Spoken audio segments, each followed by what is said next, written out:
All right, so today is November 19th, 2021, and we're with Shira, correct? Yes. I want to make sure I say your name right. Yeah. So we had a lunar eclipse full moon this morning in Taurus.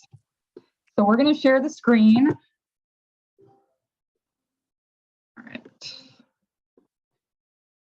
So I use astro.com because it's just visually okay. Yeah, it's visually easy to understand. However, I'm going to show you the software that I use is SolarFire. Okay. So you're going to get a copy of a chart that looks like this. Same thing, just a little bit different. Okay. So down here we have the elements that you're broken into, and then the modes. So the modes is the energy of how you, the energy you embody. So okay. you weigh out cardinal is self-starting energy. So that's the most you have is the cardinal. Fixed is like set. Go ahead. You cut out. What did you say? Oh, the modes are the three different types of energies. So cardinal energy is like self-starting energy. It's initiating. Fixed is set in its way. But it's stable. It's stubborn energy. And mutable is like go with the flow type of energy. Okay. So when you put these together, you're mainly, so earth and water is tied. And cardinal. So cardinal earth is Capricorn. So when you look at a chart like this, you say, okay, you have a Capricorn dominant chart, but since it's tied, cardinal water is Cancer. So you're a mixture of Cancer and Capricorn energy of the totality of your chart because you're everything. You're not just Scorpio rising. You're not just Cancer, Sun. You're everything. Yeah. So the totality of the energetics of who you are, your chart signature is Capricorn and Cancer. It's not ambiguous then? No, it's literally the both polarities you mainly embody. Out of any other signs or energy, you embody Cancer and Capricorn, and it's the same axis. It's the same line, and it's the axis of security. Okay. So this is just an example of what I'm going to send you. It's got the aspects grid. So these are how the planets communicate with each other. So we have Sun, opposition the Earth. We have Mercury sextile the Moon, and so on. And this is for you to research on your own time. These are where all your gifts and talents are. So this is actually really fun to research your aspects. So either get like an accreditable astrology book. I always recommend getting astrology books because there's a lot of garbage out there. But there's a lot of good stuff too. You have to dig for the gold. Okay. So I'm going to switch the screen back over to the other chart. I just wanted to show you what I'm sending you in the email. Okay. So then we're going to go back to astro.com is a free website. I'm sure you've seen it. Yeah. You can put up to 100 charts in there for free. It's just, and you can cast hundreds of charts. So I definitely, I use this one. Okay, so the first thing I'd look for is the lunar eclipse, the moon that happens, and where it is in your chart. So if you look over here, this is the constellation of Taurus. So you have the moon in your 7th house. So it is in the 7th house. So the outside planets are transiting planets. The one in green. Yeah. These are the planets that are in transit. So these are the planets that are after you're born. They keep on moving, right? The cosmos keeps moving after you're born. Yeah. But the inner wheel is your natal chart or your birth chart. It stays static. It doesn't change. Okay. So the inner wheel doesn't change. It's your birth chart. So you're born with the moon in the 6th house. Oh, okay. So it's in the 6th house, not the Yeah. 7th house. Yeah, it's just transiting over your 7th. Oh, so it's like so is it like it's in both, or? Well, you're born with it in the 6th. It doesn't move in the 6th house. Oh, so, but the moon keeps moving, right? The cosmos keep moving after you're born.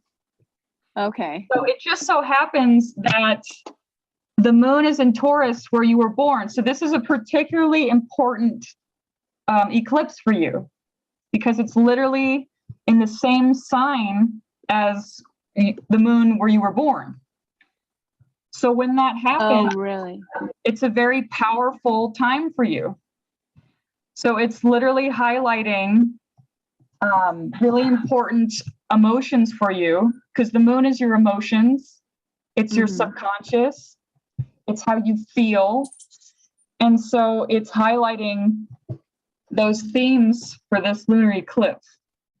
Okay. So the lunar eclipse is happening in your 7th house, which we'll briefly go over the houses. Wait, do you know about the house systems? Yeah, a little bit about it. Yeah. Okay. So the 7th house is relationships. Okay. It's the house of the other. So the 1st house is the house of the self, which is Aries and Mars. Okay. So I call him like the landlord of each house. Okay. And then each house has its opposite polarity, just like each zodiac sign has its opposite polarity. Okay. So the opposite polarity, but the same axis, is the 7th house and the 1st house. It's the axis of relationships. It's Aries and Libra. So Aries Libra axis is the axis of relationships. So 2nd house is money, Taurus. It's your money, your finances, your resources, your what you value, your possessions. 3rd house is Gemini, Mercury. It has to do with left brain thinking. It has to do with communication, short distance travel.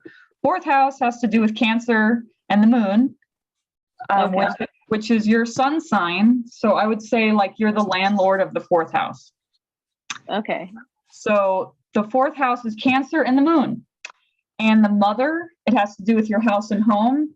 It has to do with your family roots, your ancestry.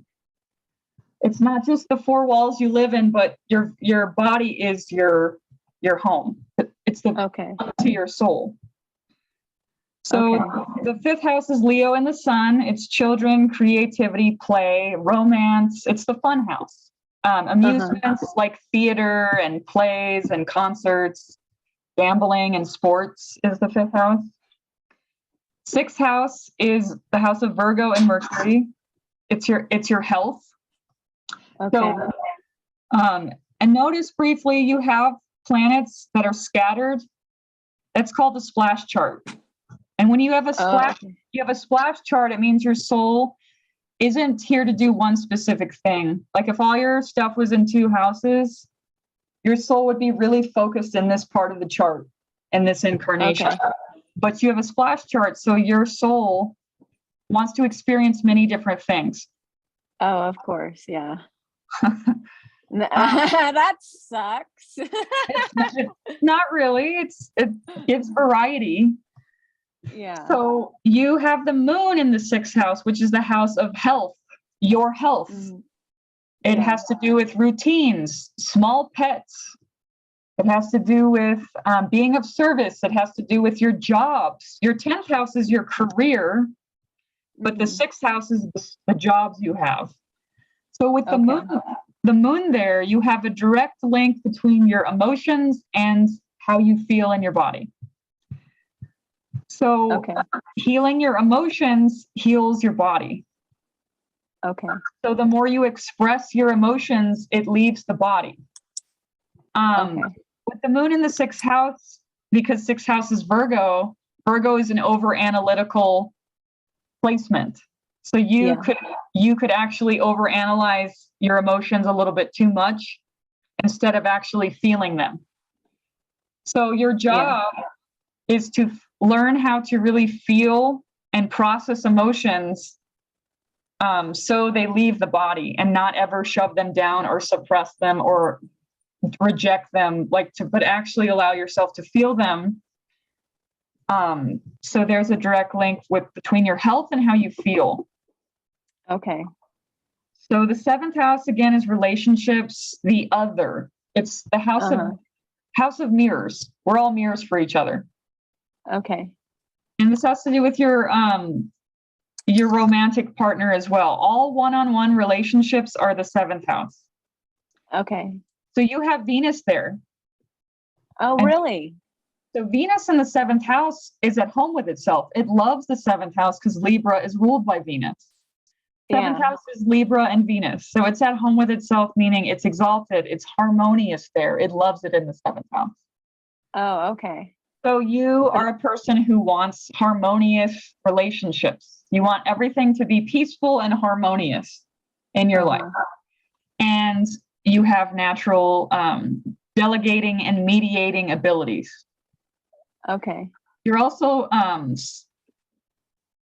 with Venus there, you're good at seeing the other's perspective, seeing other people's perspective. Okay. So the eighth house is the house of death. It's Scorpio and Pluto. It's the most intense house. Uh-huh. The eighth house is also the occult, like astrology or tarot cards or esoteric hidden knowledge. Mm-hmm. And it also has to do with shared resources and shared money, shared values. So if the second house is your money and your values and your resources, the opposite polarity is shared resources, shared money, shared values, like with a marriage partner or something. Okay. You have Mars there and Mercury and Vertex, which is a point in astrology that's not that pressing or important, but you can definitely research what Vertex in the eighth house is. Okay. But Mars and Mercury are hanging out there. So Mars is the part of your chart that's ruled by Aries. It's a never-ending supply of energy. It's where your energy goes. In the whole chart, you put Mars there because there wasn't an accident. You consciously chose this blueprint for your soul's expansion. Yeah. So with Mars in the eighth house, it's supercharging that area of the chart. So you have a lot of energy towards occult knowledge, esoteric information, sex, deep intimacy, healing with another person, because the eighth house is also with another. And then you have Mercury there. So Mercury is how you think and communicate. So you communicate like a Scorpio because your mind is in the house of death. So you have like the mind of a psychologist. So you're constantly wanting to dive deeper into the why of things instead of just the surface level the crap that people feed you. You can see far below the surface of bullshit. So you have like an inner bullshit detector. Yes. That makes so much sense. So you literally are designed, or you designed yourself. You would make a really good counselor, a psychologist, someone who helps people to dive deeper. But you're here to share your deeper thoughts, emotions, perception. Because you dive so deeply, it's a gift that you see so deeply because most people don't see as deeply as you do. Okay. So I would nurture this gift and see it as a gift of you literally have the mind of a psychologist. And when you are guided to research certain things and you research it to the ends of the earth, follow that. Like keep following that. If you get inspired to research a certain topic, I don't care what it is. It could be yoga. It could be astrology. It could be anything. But when you're really like passionate you want to learn to like the ends of the earth, like follow that. Okay. And then because you'll have a lot of knowledge to teach other people from diving deeper into what you're interested in. Okay. So if most people your age are interested in, I want to go to the mall and I want to Yeah, that's not me. whatever normal human women do, that's not you at all. You want to know what matters in life. You want to go on like really deep spiritual quests to find your soul. And you will with this kind of chart with Mars there superpowering this area of the chart. You're going to be like a lifelong spiritual seeker. So that's cool. Okay. Cool. Yeah, I'm into it. And then you have your sun in the 9th house. The 9th house is Sagittarius and Jupiter. Okay. So Sagittarius is the philosopher. Sagittarius is a fire element. It's the spiritual seeker. It's the teacher. So the opposite polarity is Gemini. So this is symbol for Sagittarius, right? So the opposite polarity is Gemini. Gemini is the forever student. It's about learning. And Sagittarius is the teacher. Okay. So the 9th house is Sagittarius. So your sun is there. So that means your personality shines the brightest in the 9th house, which is teaching. It's foreign travel, like long distance, like foreign countries, like literally traveling, but also astral traveling, like literally traveling to foreign places you've never been, like long distance. Philosophy, you really want to know about anything and everything related to spirituality or spiritual topics or topics that are, again, deeper and that interest you.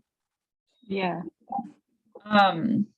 But your sun, that's what makes you a Cancer, is your sun is in the constellation of Cancer. It's in the 9th house as well, which is Sagittarius. So again, it's also higher knowledge. Higher meaning like college, but also past college, like again, esoterics, spiritual information. Okay. So your personality shines in that. So that's really natural gift for you, is becoming a teacher of some sort. Whatever you're passionate in, you could teach. You could teach about knitting, but if you're so passionate about it, you will inspire people because of the type of teacher you will be. Okay. I've done hundreds of charts, and people with the sun in 9th house always end up being a teacher. Oh, wow. Okay. Cool. So this little thing is called Black Moon Lilith. And this is a 2-hour conversation in and of itself, but I will condense it to, this is your core fear. And this goes over whether you believe in past lives or not. This goes over, it's as old as your soul, is this fear. And this fear is something you are working through again in this life. And it's in the constellation of Leo. So your core fear in Leo is fear of change. There's literally a PDF that I found like 10 years ago that like pinpoints where Black Moon Lilith is in the chart and what it means. And we can always do like just that session later on, but I want to give full attention to that alone in the future. But just a little snippet of it is, it's fear of change and holding face. Like Leo is all about respect and honor. It's almost like you're on stage. And when you're on stage somewhere in your life, you don't want people to see your vulnerability. And so whatever that vulnerability is for you, you want it to appear like everything's perfect. And so the Black Moon Lilith, you will, instead of changing or instead of being more vulnerable, you just stick with the thing, even if it doesn't serve you. Like an example of this would be Princess Diana had this. I don't know if you've heard about her. She's like Oh, Yeah. Princess. I think she died before you were born. Maybe. Yeah. But Princess Diana had this same placement. And Okay. she's a queen. And Leo is about queen and kingdom, queendom and Mhm. kingdom. And everybody has Okay. Leos. Everyone has Leos somewhere in their chart. But for you, it's on the MC line, which is your midhaven, which is your career. So you will Okay. have a career, and your career is your stage. So wherever Leo is in your chart, that is your stage. So Okay. whatever you choose to do as a career, you will be on stage in some respects, whether that's you teaching or public speaking, whether that's you, whatever it is, that is your domain, that is your stage, where you will shine the brightest, like a Okay. Leo. So Princess Diana, she Mhm. had this placement of Black Moon, Lilith, and Leo, and she Okay. was unhappily married. She was miserable in her marriage, but because Yeah. she was on stage and her life appeared so perfect, she didn't want to change. She didn't want to tarnish her reputation. Mhm. So she stayed in it so long that she eventually got into a car accident and died, and she never really knew true love. So what the lesson is of this is whatever is in your life that does not serve you, Mhm. if it's not a fuck yes, get rid of it. Okay. Like learn to embrace change. Like if you are in unhappy relationship, change it. If you're unhappy at school, change it. If you're unhappy with your house, change it. If you're unhappy with your appearance, change it. Like whatever that's stagnant that you hold on because it's comfortable, let it Mhm. go. Don't be Okay. afraid of change is what this placement is teaching you. And you'll have your whole life to learn about it. Okay. Okay. So again, this is an important point. The MC line is your career line. And again, it's in Leo. So that is where you will have your stage, your career. Okay. And then the I don't opposite, even, how do I know what kind of career I'm going to have? that's the thing is you just live your life and you go Yeah. after what you want and you follow your heart. You follow what you're passionate about.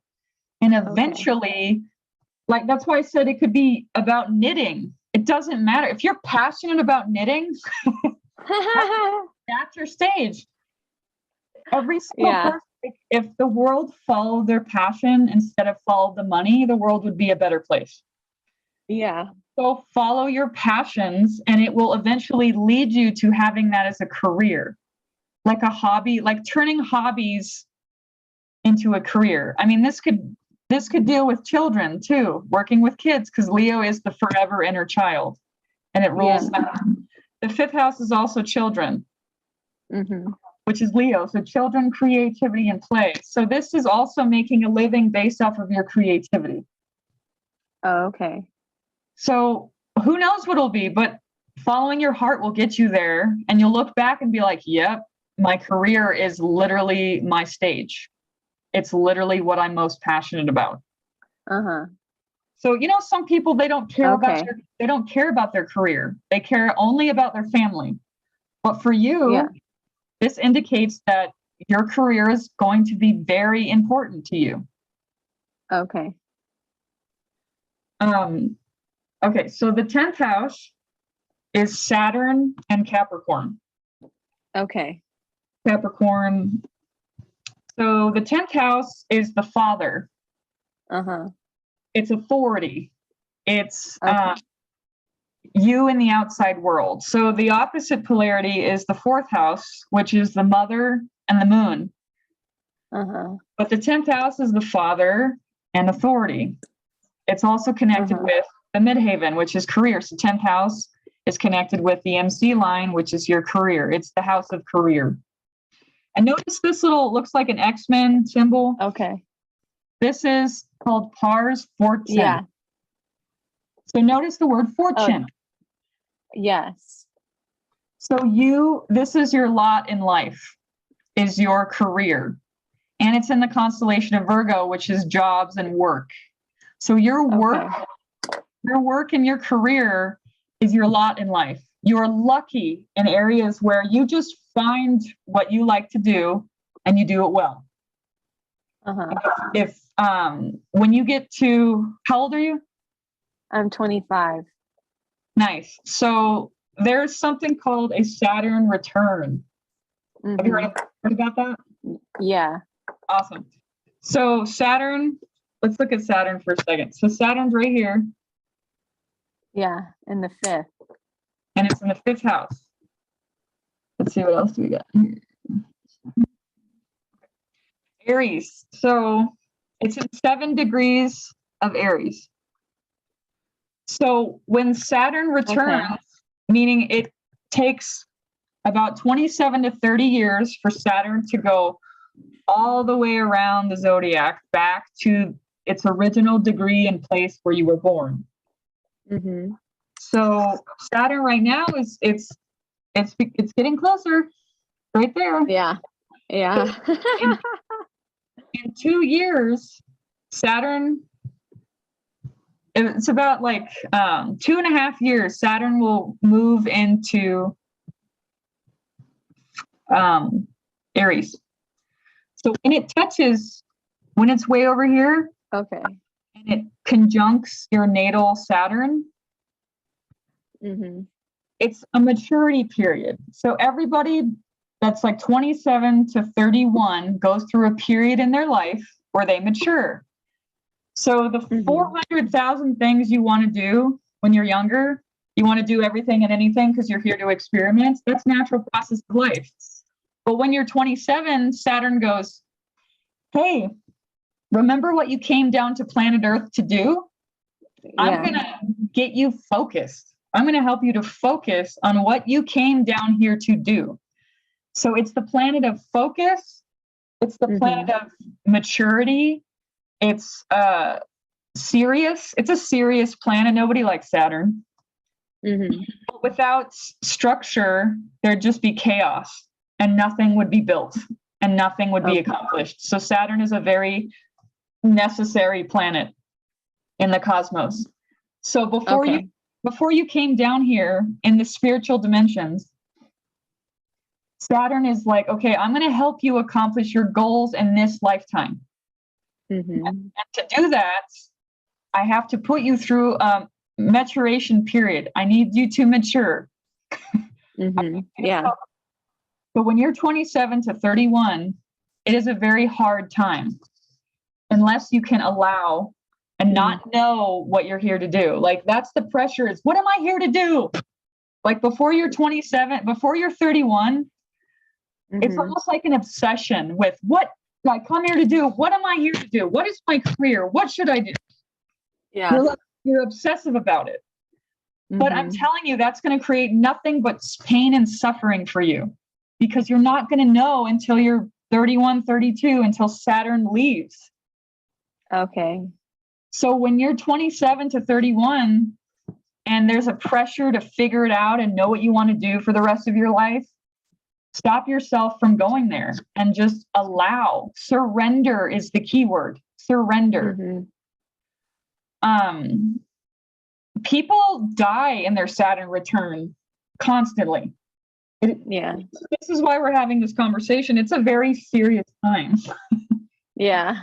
If you are so far out of alignment with your goals, like, for example, people that are rock stars, have you heard of the 27 Club?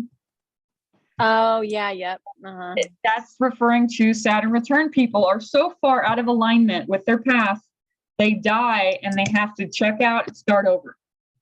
Oh, wow. So what Kurt Cobain, Amy Winehouse, Janis Joplin, Jim Morrison, all of them, they all died at 27 because they were so far off their path and they were not accomplishing what they came here to do. So they had to restart. Okay. A lot of my friends have died personally they didn't make it all the way through. They're like 29, almost there, but didn't quite make it. Like it's a really serious time. And I'm not there to scare you, but I'm just there to explain that you have to surrender to the process of maturing. Mm-hmm. And whatever you're seeking is seeking you also. So your dream career, which is this Leo, I want to stage, I want to teach, it's seeking you just as much. So the more you surrender, the more it'll be an easier process when you're 27. Does that make sense? Yes, yes. So, So do you think I'll surrender to it? you have to. Yeah, does it show that? Does it? Well, there's Does something called aspects, right? So this is how that plays out. So these are your Yeah. aspects, which is what your homework is from me, is researching your aspects. Uh-huh. Um, I feel like can I research them on Astro or whatever? you can, but there's a book. I don't know if you can see this. No, Okay. but you could send it to me. I'll send you. It's like $12 for this book, and it's got all the aspects in there. But I always recommend a book because, I mean, this woman spent her whole life as an astrologer, and she's dead now, and she has so much wisdom that she shared in her book that it's a lot more valuable than someone just writing a blog about it. Yeah. So let's look at your Saturn aspects. So these are some of the things you're going to be researching on your own time. So how you read this grid is across and then down. So you have Saturn here, which in the book, it describes what the aspects are, right? This is the sextile. This is like a quincunx or quintile, quintile. The little triangle is a trine. The little pair of sunglasses is an opposition. And then the little, it looks like an orange with a straw, is a conjunction. Okay. So just briefly reading the Saturn part of your chart of the aspects. I won't die. I'm not going to say that, but no, I mean, you die when you're ready. Maybe I will. Well, no, you choose when to go. It's okay. I'm okay. You choose when to go. What was that? You choose when to die. You choose. So as long as you want to be here on Earth, you're welcome to stay. Okay. People think that, oh, they died, it was an accident. There is a soul contract. There is your higher self is like, okay, I'm ready. Let's go. It's a conscious process. So you choose when you die. So you have Saturn opposing your Chiron. Do you know about Chiron? Yeah, is that the inner child wound or something? Plus the wounded healer. The wounded healer, yeah. Which has to do with the inner child wound. So it's opposing that. So what does that mean? So what that means is when you mature, it's going to really get you to face a lot of your soul wounds. Instead of escaping it and escaping maturing, when you mature, you're going to have to do this deep soul work, which is the wounded healer. So it's going to be extra healing for you to go through the Saturn return, is what it's saying. So it's going to be worse. It's going to be worse for me than others. That's to put it harshly, yes. Yeah. Okay. No worries. I mean, throughout my whole life, it's been like that. So I feel like I'm prepared. Well, you're a warrior. So, and you chose the accelerated path. So, yeah. So choosing the accelerated path means your lessons are going to be 10 times harder than everybody else. So get used to it. Oh my gosh. I hate that about me. Get used to it. I know. I will. I am. That's the thing. I am. It's just, it sucks, like it really sucks. Do you know what Shira is? She's like this warrior. Yeah. Like maybe research that a little bit more, because like she's what she is why I changed my name. Oh, okay. So you changed your name. Yes. Okay. But I didn't make it this connection Okay, so you unconsciously changed your name to embody a warrior woman. You gotta wonder why, Yeah. because you're a warrior, Yeah. Yeah. and you're gonna need that warrior spirit to get through some of the lessons you signed up for. Yeah. Man. Good for you. Good But for you. you have some shit you're gonna have to go through. Been through it. I already know. It's gonna keep getting worse, I'm sure. Well, it gets worse before it gets better, and then it finally shifts, and then you're able to be a powerhouse leader for the collective. Okay. So it's all good. It is all good. The dark night of the soul, the pain, the suffering is all worth it in the end. Because you'll be Okay. a powerful leader. Good. Cool. You can tell that by this chart already. Cool. And then what's cool is you have Saturn. So back to the Saturn. When you scroll over here, this is the North Node. I'm sorry, it's fuzzy. Oh no, I could see it. Okay, so this is the North Node. Do you know about North Node, South Node?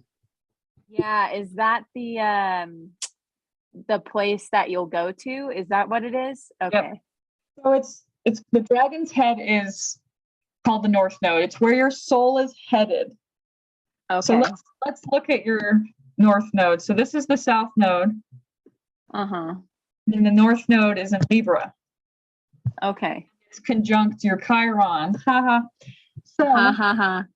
your soul. I'm screwed. Haha. No, this is this is your soul's evolutionary path is the North Node. This is where your soul is headed. So if your soul has been through millions of incarnations, it's coming from the portal of Aries, which is the self, which is the warrior. So in past lives, you probably were a warrior. You were probably out in the battlefield, literally fighting to protect your tribe. But in this life, you're learning the opposite polarity, which is relationships and the other. So you're learning through relationships about yourself. And so this indication is your relationships of learning about yourself will be painful because you're learning about the self through healing, because Chiron's there.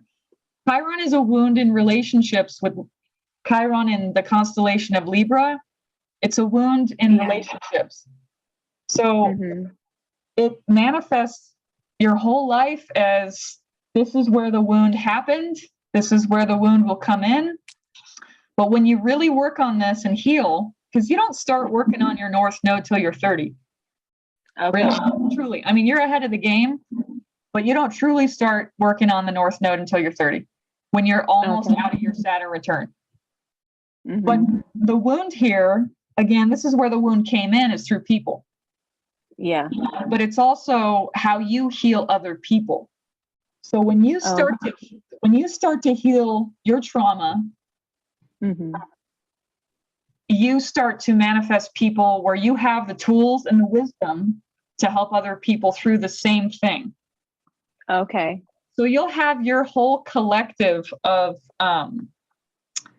your clientele. Yeah. You'll attract, because like attracts like, you'll attract people with the same vibration as you related to this wound. Okay.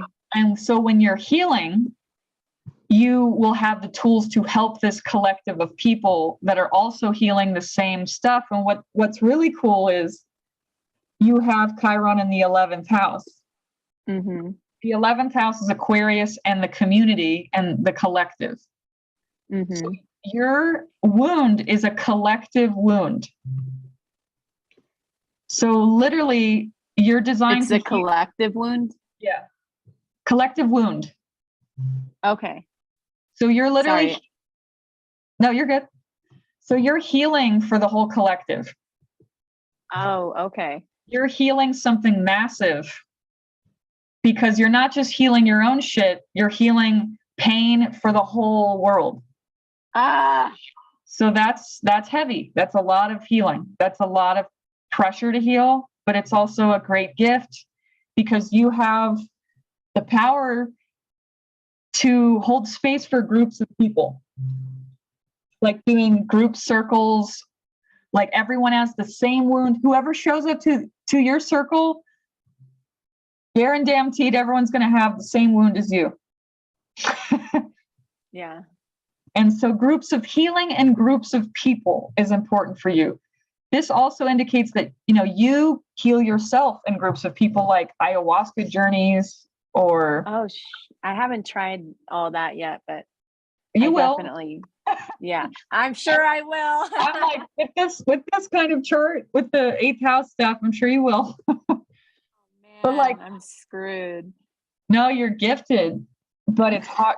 It's hard because so groups, healing in groups, like going on retreats, going to an ayahuasca journey in a group, doing peyote in a group, doing a sweat lodge in a group, doing yoga in a group, like any kind of healing in a group is so beneficial. Don't try to heal your own wound by yourself. I suck at that. I can't even go to the gym by myself, really. Like, I mean, I can, but like, I could tell that I can't commit to it by myself. Does that make sense? Which is part of the healing for you. Yeah. You have to learn that that's okay. Yeah. Because your North Node is also in Libra, which is relationships. So relationships are part of your healing. So when you want to go to the gym and you're really not feeling it, you invite a friend. Invite a relationship to like give you that oomph you need to commit to something for your healing. Does that make sense? So healing in groups is important to you. Yes, that makes sense. So don't try to heal by yourself. You can, of course, but that's not really the big healing for you is in groups and with relationships and people. Yeah. Okay. The thing about the South Node is it's where we live. We're so used to it. It's the past. It's old programming. It's so comfortable to live in the past. It's so comfortable to live in the South Node. So instead of stepping out into the community and with relationships, it's easy for you to isolate and be alone and kind of not hide yourself, but not be vulnerable in groups of people or not really share your pain with other people. It's easier for you to just try to do it all yourself, but that's not how you grow in this life. Okay. So learn to be vulnerable and ask people for help and start getting out there in community. And 11th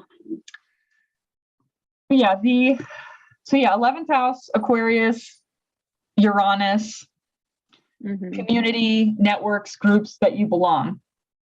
Okay. 12th house is Pisces and Neptune, which is the house of the collective unconscious. This is like it's a giant ocean of everybody's emotions. It's a very sticky house, but it's also the house of deep mysticism and meditation. It's where you go to like a Vipassana retreat and you meditate for like months at a time alone. It's the house of isolation. Okay. It's also the house of like prisons, institutions. It's where a lot of people find their spirituality, is when they're finally isolated and they can shut out all the busyness of life. And you have 2 asteroids here that aren't worth mentioning that you can research on your own time. Yeah. Okay. What about like the first and the second? Oh, are you going through that right now? Okay. Sorry about that. No, you're good. So first house, let's look at the rising. You know your Scorpio, Scorpio ascendant or Scorpio rising? Yeah. So that means the sun was rising in the east part of your chart. In the constellation of Scorpio is what that means. Okay. And Scorpio rising people are rising to become like a Scorpio. Scorpio is the 8th house. It's Pluto. It's deep. It's heavy. It's dark. It's the underworld. It's deep psychological excavation. When you have this on the rising, it literally says in the book that I have, no unevolved soul chooses this. So what does that say? It means you're an old soul. You're an old warrior. So that means... Yeah. It means Okay. your lessons are going to be very intense and harsh, and it's so gonna pay off for the collective. It's because you're here to be that spiritual warrior and go through the darkest times. But again, you're here to be a leader. So that's why you're going through all this shit that most people don't have to. Yeah. And then you have Pluto that's ruled by Scorpio in the first house. And the first house is the self. Mm-hmm. So if the seventh house is the other, the first house is the self. And whatever's in the first house, you embody. So you literally embody Pluto. And what is Pluto? Death, transformation. It's deep, it's heavy, it's trauma, it's deep soul healing. It's the underworld. It's all that gunk. It's like a dark lake that no one wants to even put their finger in. They're like, ew, this dark lake. I can't see the bottom of the lake. I don't even want to touch it. But you're like, well, let's dive in there and let's see what's down there in the depths of hell. Yeah, yep. So embrace your darkness, embrace your dark sense of humor, embrace the shadow, embrace that, like there's sacred darkness like the moon and nighttime. And then there's, the lights. Like people are like, I'm a light worker. And I'm like, that's great. There's no I don't think I'm a light worker. No, not with this chart. I'm a dark worker. You are. But no, there's literally there's a term called dark worker or shadow worker. Okay. And the shadow worker works in the dark to really shine the light in the darkest of places. So instead of being like, oh, you're evil, you're dark, no, it means you are like Batman, where you can serve in the darkness and shine all the light where the most light is needed. Okay. So it's kind of like being a shaman or a witch. Someone who can travel down in the depths of hell to help people. So, research Pluto in the first house. So it means you're an intense person. Does that suck for me? Does that make people hate me? No, what's cool is I can relate with this chart a lot, actually. I have a lot of Pluto Scorpio in my chart, and this is why I'm called a trauma-informed astrologer. So a lot of what I do is trauma work because of the Scorpio in my chart. Yeah. And so just briefly, this isn't about me, this is about you, but I have Mercury in the 8th house also. Okay. So this allows me to communicate the deeper, darker subjects of this reality easier. Okay. And so do you. So you are an intense person. You got Pluto there. That's intense. Pluto is also the planet of degeneration and then regeneration. So Pluto is the farthest away from Earth. It takes 247 years for Pluto to go all the way around the zodiac. So I don't think you'll be seeing a Pluto return in your life. So what that means is it's a generational placement. So that's why they call it Pluto and Scorpio generation, Pluto and Libra generation, but you're Pluto in Sagittarius and you are the first degree. You're 0 degrees Sagittarius. You are the first, like we call them the first waivers.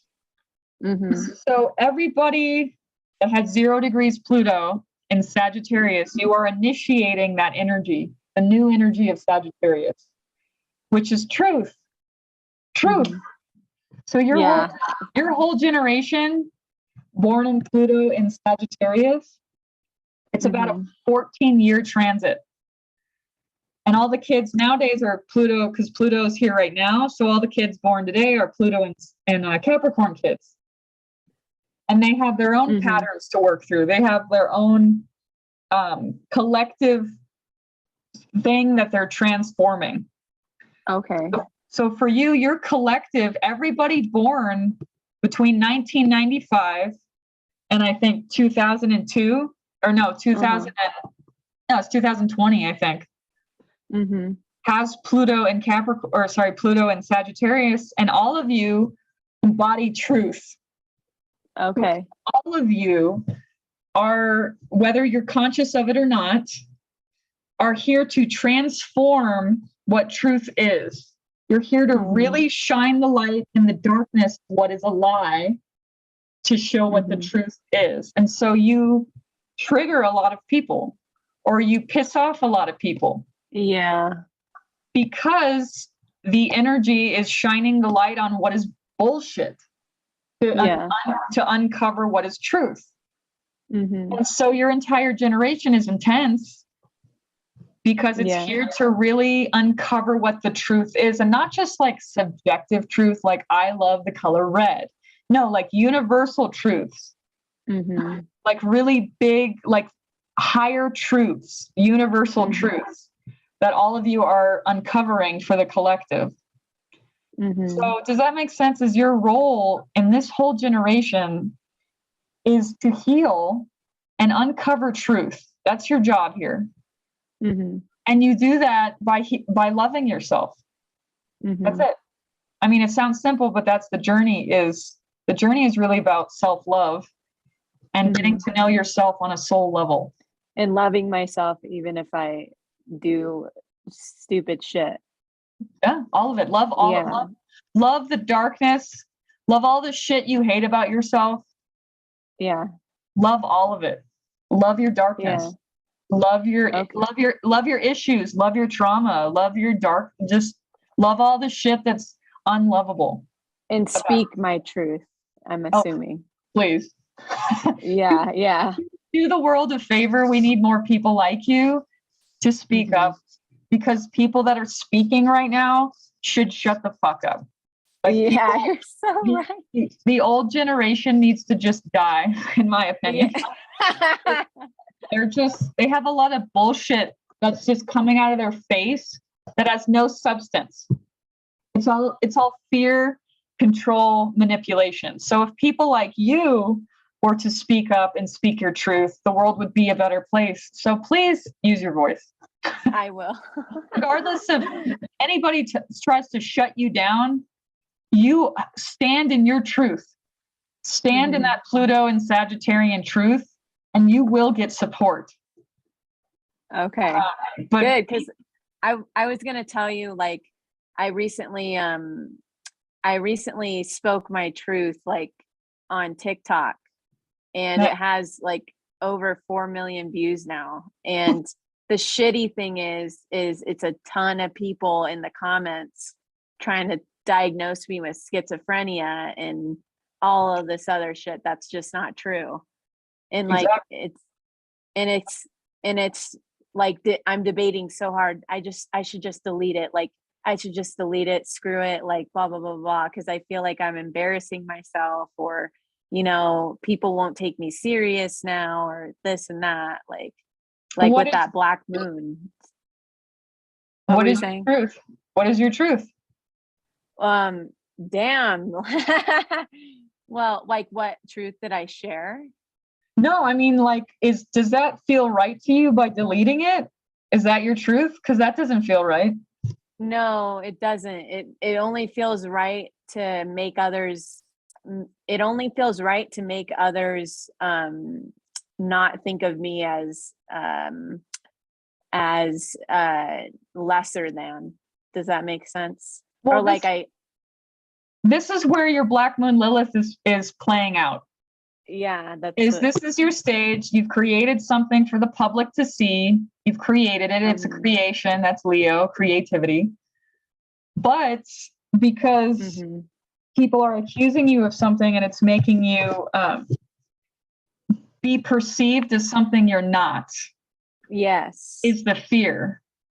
And so I challenge you to leave it up, because if you take it down, you're giving your power away. Yeah. And if you let people badmouth you and it gets to you, it's just showing you that that's where the darkness is in your chart. That's your fear playing itself out. You manifested that situation to get you to see that this is just your fear. This is your own fear. Because most people could care less about what people comment on YouTube, but because your fear in Leo, which is Leo's, you're on stage. This is where the fear plays out, is when you're on stage, you're vulnerable. And then you attract these situations where people will challenge what your fear is. Yeah. And this will happen your whole life. Whatever. So whatever your creativity is, and you put it out in the world for the world to see, you're going to manifest this fear of people talking shit to you, people making up stuff about you. But this is part of what you're working through in this life, is facing that fear of, you know what, actually, I don't give a shit, which is the opposite polarity is Aquarius. So Leo they care a lot what people think. They have the prideful Leo. If you hurt a Leo's pride, it's like death to them. Yeah. But the opposite polarity is Aquarius, and Aquarius doesn't give a shit what people think. They let their freak flag fly. Yeah. So I challenge you to go to the opposite polarity when this comes up for you in your life, where people are painting you out to be something you're not, and it's threatening your position in some way, or threatening how people perceive you in some way. I challenge you to dive into that and ask yourself, where did that wound come from? Like, probably in your childhood, right? There's probably something that happened to you when you were a kid that made you feel stupid in front of a group, or some embarrassing moment that happened to you. But this is part of your healing that you need to dive into. Does that make sense? So and like throughout my whole life, I probably will be having that happen to me if I like continue to be on stage or whatever and express my truth. I'm assuming most folks, or a lot of folks, aren't gonna.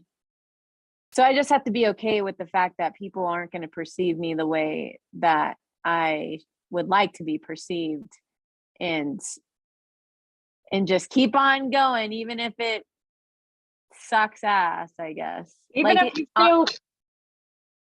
if you feel like a fucking moron, it's not about you and your ego. It's about being of service to the collective.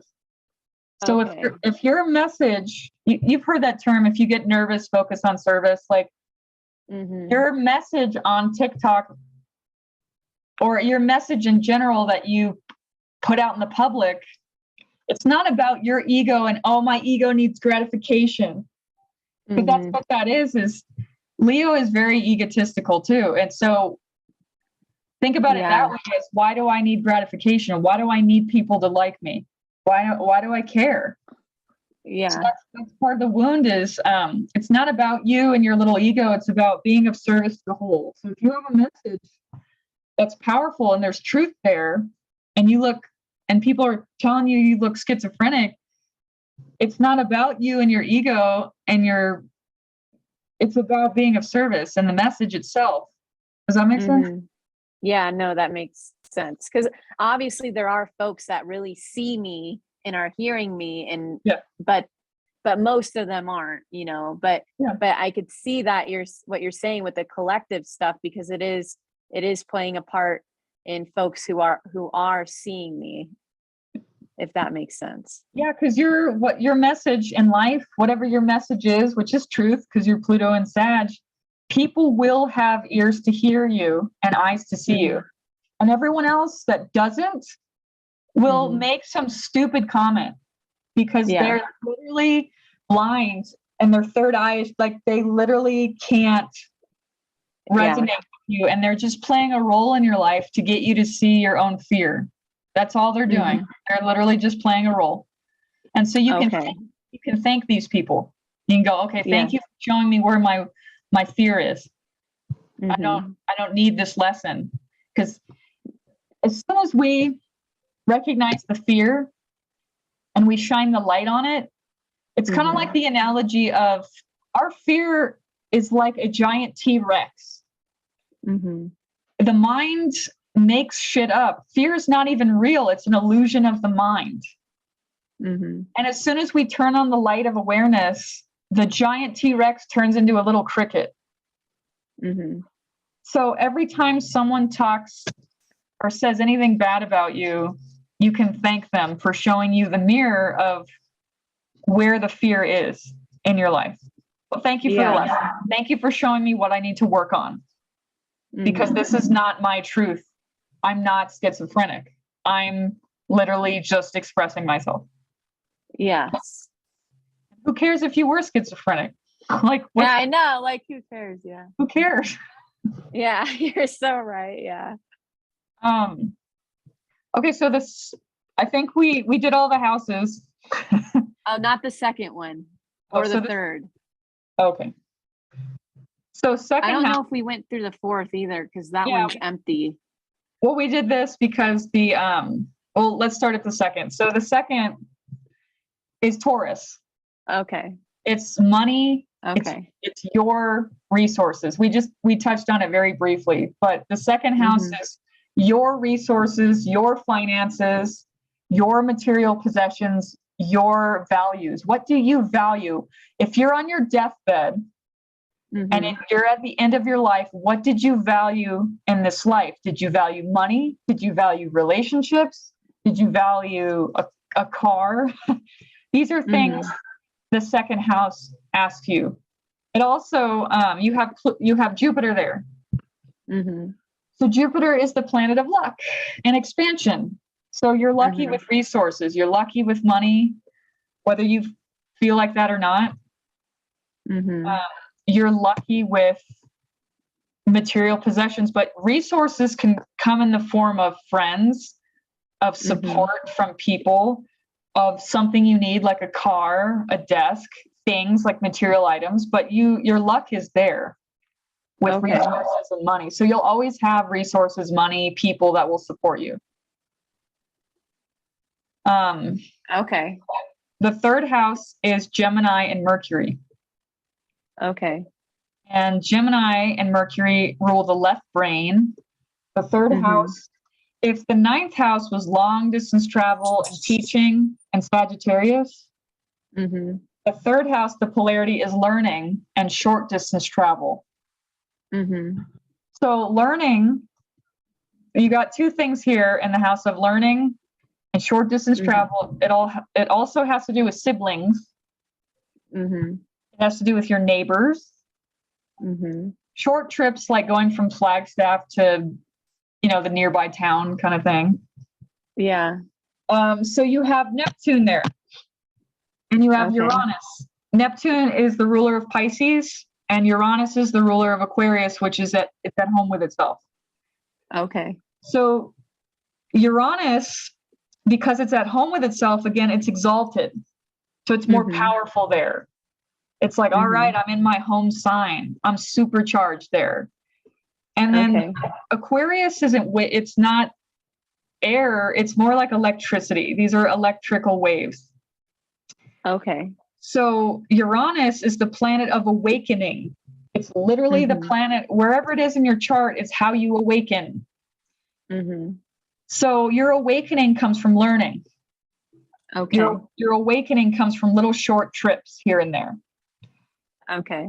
And Gemini energy, third house energy, has to do with researching anything and everything.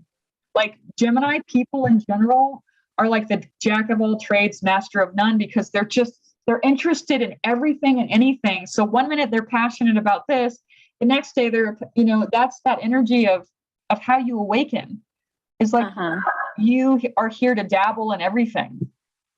Okay. So yeah, that sucks. Why? It sucks for me because it's so hard for me to stay committed to anything I put my mind to, if that makes sense. Like, it's hard for me to commit to learning astrology. It's hard for me to commit to learning tarot or learning herbalism or learning all these things that I want to learn. However, the gift in that is you'll be, jack of all trades, master of none, which you'll have a lot of information about a lot of different subjects. And when you're older, when you go through your Saturn return, you'll go through this maturity period where you'll be able to focus more. Okay. You're still going to be a dabbler, but you're going to be a little bit more focused. Okay. And then this is where the genius comes through. Is, you're the kind of person that reads 20 different books at once, because you're like reading a little bit here, a little bit there, a little, so it's, you'll have a lot of information to share with people, is what that means. Okay. And so this awakening, it's also tied to the constellation of Aquarius, which is that we're in the age of Aquarius. It's the age of awakening. So your Uranus, this is also your genius. Uranus is awakener, but it's also your genius. So you're going to have some genius ideas. This could even be inventions. This has to do with technology. Your Aquarius is technology. So you're really gifted in terms of like communicating through technology, through the internet, through websites, through blogging, through like, that's an easy way to communicate, is through the internet. Okay. Third house is communication. Aquarius is technology, the internet. So doing blogs, sharing YouTube videos, sharing videos, like that's very important. It's easy for you. It's how you maybe help other people to awaken. Okay. And you're already doing it. So that's cool. Yeah, the social media stuff, I guess, comes into play. Yeah. So then cool. Let's talk about this Neptune. Okay. Neptune, again, is the ruler of Pisces in the 12th house. And Neptune, have you ever driven down a road and there's fog? Well, if you haven't, it's like, it's when you're driving through fog, you can barely see the road. And that's what Neptune energy does in the chart. It clouds that area of the chart. So it's harder to see, and it creates a kind of delusion or illusion. And the 12th house is also hidden enemies. So this is where, because it's not clear, this is where your enemies can come through, which is what you already voiced to me, was the enemies that were coming through were literally blatantly talking crap to you on social media. Yeah. Because people are scared and they hide behind their screens. Because if I went to their house, they wouldn't say those things. Yeah. So this is the shadow side of Aquarius and technology, is people are getting worse and worse and worse in terms of berating and belittling people on the internet. Because people are so scared, people are so in fear, and they have so much of their own trauma that instead of being a nice person, they take it out on anybody and everybody. And so this is the part of your chart where you're going to get a lot of shit. It creates a delusion, a fog. People aren't going to see you clearly. So this is why people are calling you whatever they're calling you, because it's literally, there's a fog over your communication. And so over my communication. Yeah, the third house. So when you communicate, it's like there's a fog in the road. People aren't really seeing you. The people, but at the same time, it's like a double-edged sword. Neptune creates a fog and a delusion, but it also brings you closest to divinity and spirit. So your communications are bringing people closer to divinity and spirit. But it also is creating that like disillusionment where the wrong people are seeing you in the wrong way. The right people will see you in the right way. Does that make sense? Yeah. Cool. So we got through the houses. It's a lot of info. We basically we went over your birth chart, your natal chart, which is necessary. But when you look at the chart, Hopefully it's a little less like Chinese. Mm-hmm. Your F is for fire. These are all the fire. A is for air, E is for earth, W is for water. C is cardinal. Again, it's self-starting energy. F is fixed, set in its ways. And M is mutable. It goes with the flow. And then over here, all the aspects is part of your fun work and learning about yourself. Your gifts and talents is that, like, the squares are your challenges. So you definitely want to look up the squares first. See all your challenges that you chose to work through in this life. And then if you don't know what a symbol is, right, it's right here. Okay. And then the degrees are the numbers. So you have your sun is 17 degrees Cancer, 56 minutes, 23 seconds. Your moon is in 13 degrees Taurus, 26 minutes, 36 seconds. And these are the transit planets. So there's things you can do on your own. You have your whole life to your chart, you know? Yeah. What were Are the degrees like important? Like, are any of them specifically important? Yeah, they're all important because the whole wheel is 360 degrees, and each degree has it's called the Sabian symbol, and each degree has its own image. Like it's got its own meditation. It's got its own energy signature. Every single degree has its own energy signature, and so it's significant that your sun is in the 17 degrees of Cancer when someone else could have it in the 18th degree. Well, why did you choose it in the 17th degree? So these are all things you could research. Is what does having sun 17 degrees in Cancer mean? And these are all different gifts and talents. So the degrees are a huge part of your chart. Okay. Ones that are really significant are called the critical degrees. The critical degrees are 0 degrees and 29 degrees. The very beginning degree. So you got very beginning degree in Pluto, Sagittarius. And then let's see if you have any 29 degrees.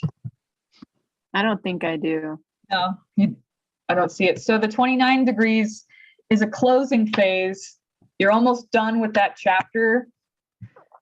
And then the 0 degrees is you're just beginning this chapter.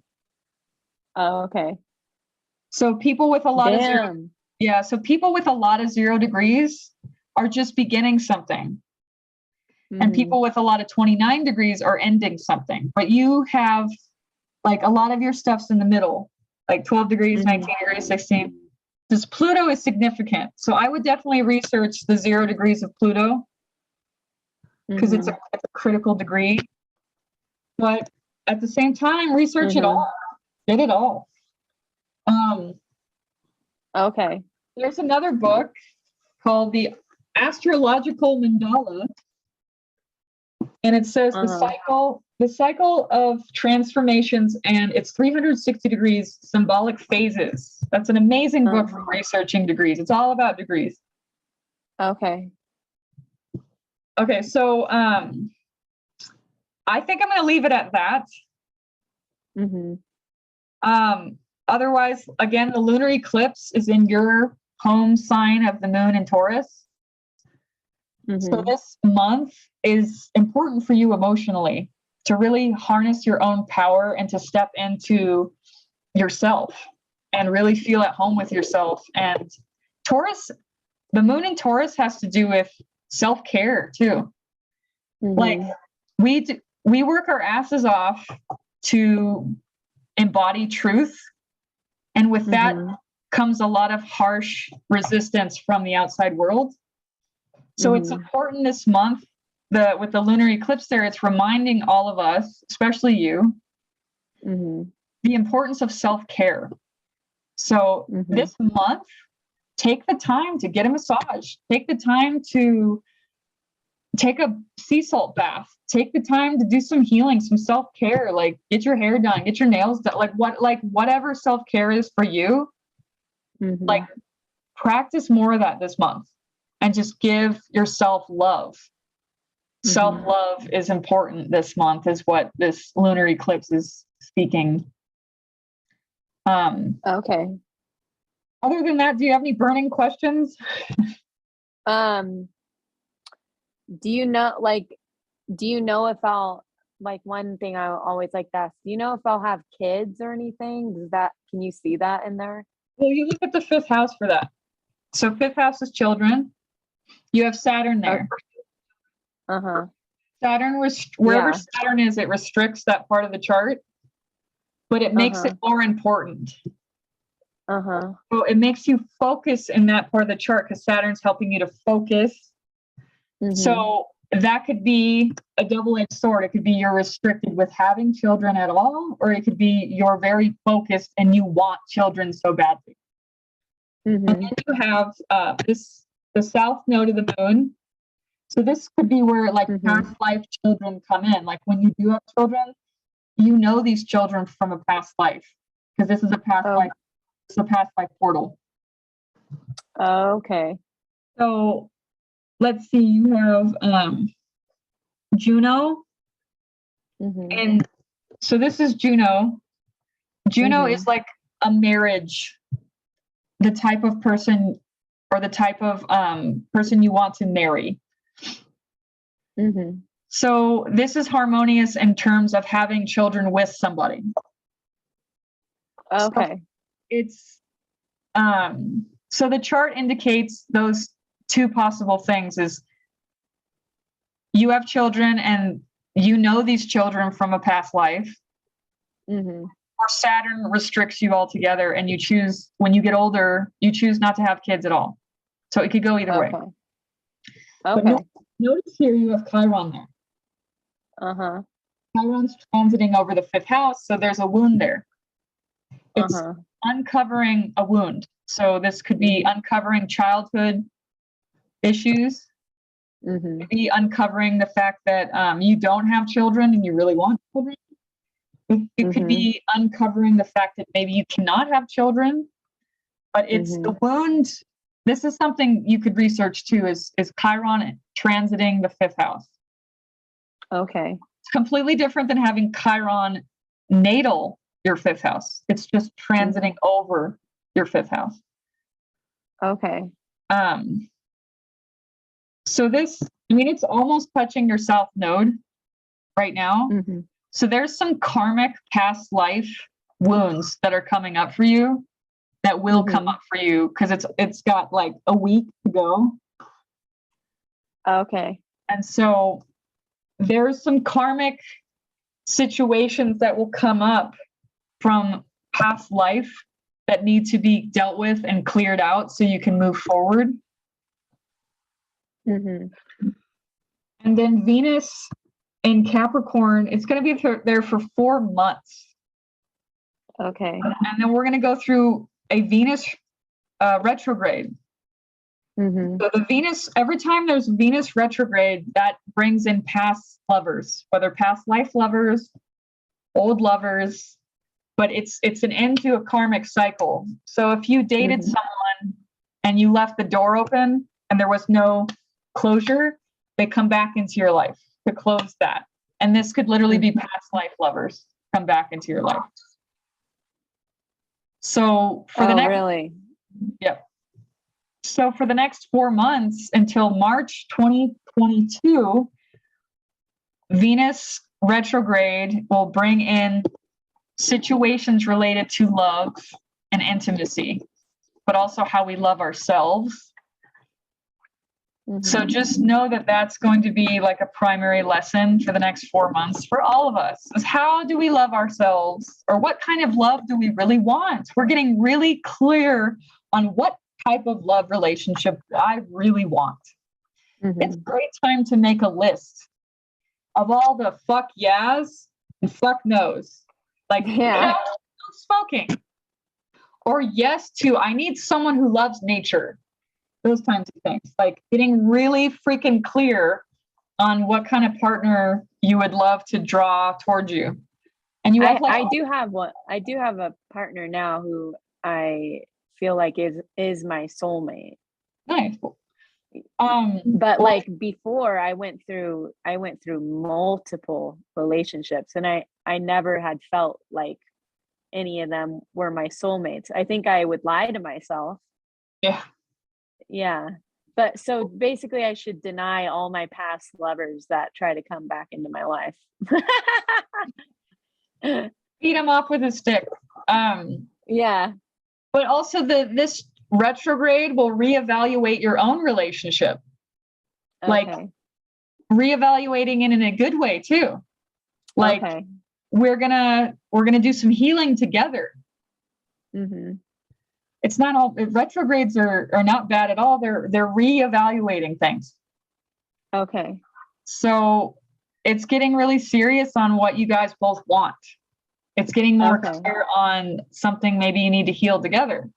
So it's Venus and Capricorn. Capricorn's serious. It's Saturn.